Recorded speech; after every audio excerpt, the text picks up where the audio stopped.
जरा सोचिए, दुनिया के नक्शे पर एक ऐसी जगह है जहां जाना मना है, पूरी तरह से मना। ये पृथ्वी के उन आखिरी अनसुलझे रहस्यों में से एक है। एक ऐसा द्वीप जो मानो समय में ही कहीं खो गया हो। तो सवाल ये उठता है कि आखिर इस द्वीप पर जाना मना क्यों है। चलिए आज इसी सवाल की तह तक चलते हैं। क्योंकि यहाँ बाहरी दुनिया से संपर्क का मतलब अक्सर मौत होता है और इसके पीछे एक बहुत ही गहरी और हैरान करने वाली कहानी छिपी हुई है। तो चलिए सबसे पहले ये समझते हैं कि इस रहस्यमयी द्वीप पर आखिर रहता कौन है और उनकी दुनिया हमारी दुनिया से कितनी अलग है। तो ये है नॉर्थ सेंटिनल द्वीप, बंगाल की खाड़ी में अंडमान द्वीप समूह का हिस्सा। और हाँ, ये तकनीकी रूप से भारत के अधिकार क्षेत्र में आता है।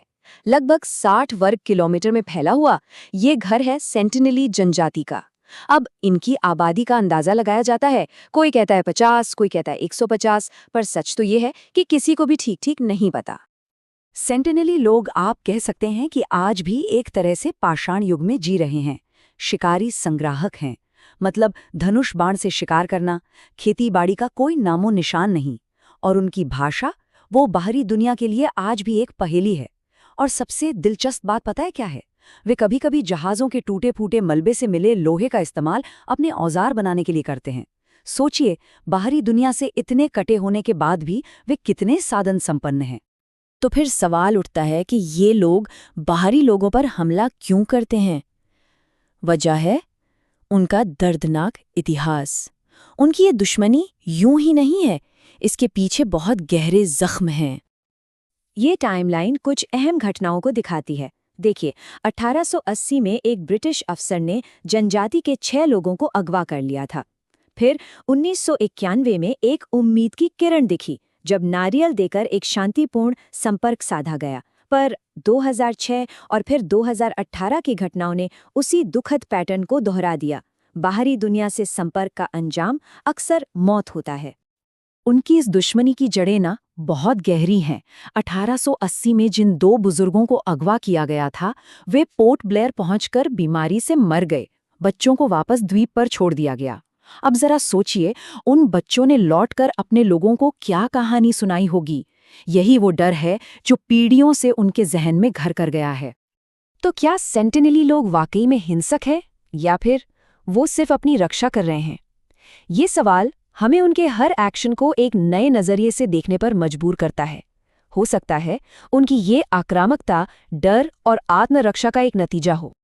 इसी दर्दनाक इतिहास और खतरों को देखते हुए भारत सरकार ने एक बहुत ही सख्त कदम उठाया है। उन्होंने इस पूरे द्वीप को समझिए कि एक कानूनी किले में बदल दिया है। सेंटिनली लोगों को ऑफिशियली विशेष रूप से कमजोर जनजातीय समूह या PVTG का दर्जा दिया गया है।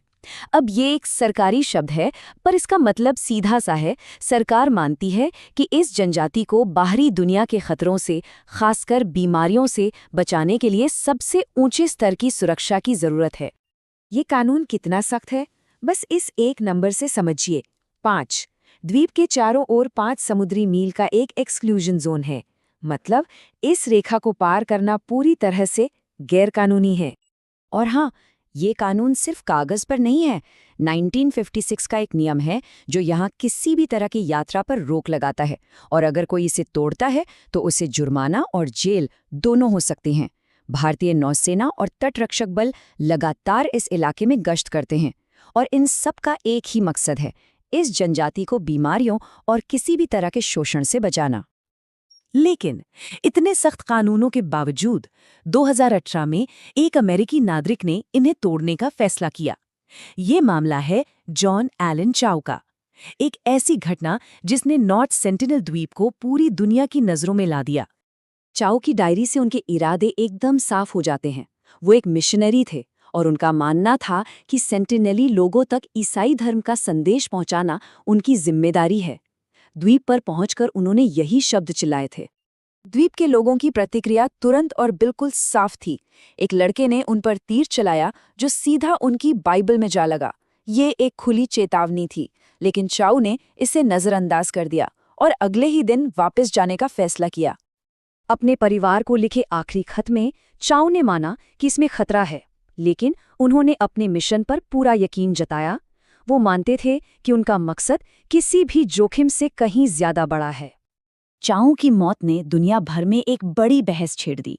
एक तरफ उनका मिशनरी संगठन उन्हें एक शहीद मानता है जिसने अपने विश्वास के लिए जान दे दी।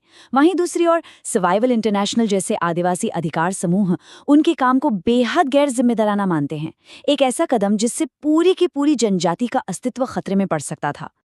जॉन चाओ की कहानी सिर्फ एक इंसान की कहानी नहीं है, ये उन गहरे नैतिक सवालों को जन्म देती है जिनका सामना आज पूरी इंसानियत को करना पड़ रहा है।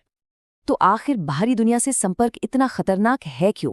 इसका सबसे बड़ा और सीधा जवाब है बीमारी। सेंटिनली लोगों में हमारे जैसे मामूली सर्दी जुकाम से लड़ने की भी इम्यूनिटी नहीं है। उनके लिए एक छोटा सा इन्फेक्शन भी पूरी आबादी के लिए जानलेवा साबित हो सकता है। सर्वाइवल इंटरनेशनल का ये बयान इस खतरे की गंभीरता को साफ दिखाता है। इतिहास गवाह है, ऐसी कई जनजातियां हैं जो बाहरी संपर्क के बाद लगभग पूरी तरह से खत्म हो गईं। उनके लिए अलग रहना कोई चॉइस नहीं है, ये उनके जिंदा रहने का सवाल है। और यहीं पर आकर सबसे बड़ा नैतिक सवाल खड़ा होता है, क्या बाहरी दुनिया को ये हक है कि वो किसी ऐसे समुदाय पर अपनी मौजूदगी थोपे जो बार बार और साफ साफ इसे नकार चुका है? क्या हमारी जिज्ञासा, हमारी तकनीक या हमारा धर्म उनके जीने के अधिकार से ज्यादा जरूरी है? और अंत में नॉर्थ सेंटिनल द्वीप हमें एक बहुत ही शक्तिशाली सबक सिखाता है। ये इस बात का प्रतीक है कि एक ऐसी दुनिया में जो हर रहस्य को सुलझाना चाहती है, हर कोने तक पहुंचना चाहती है, कभी-कभी सबसे समझदारी और इंसानियत का काम होता है संयम बरतना। शायद सबसे सभ्य काम यही है कि हम सेंटिनली लोगों की पसंद का सम्मान करें और उन्हें अकेला छोड़ दें।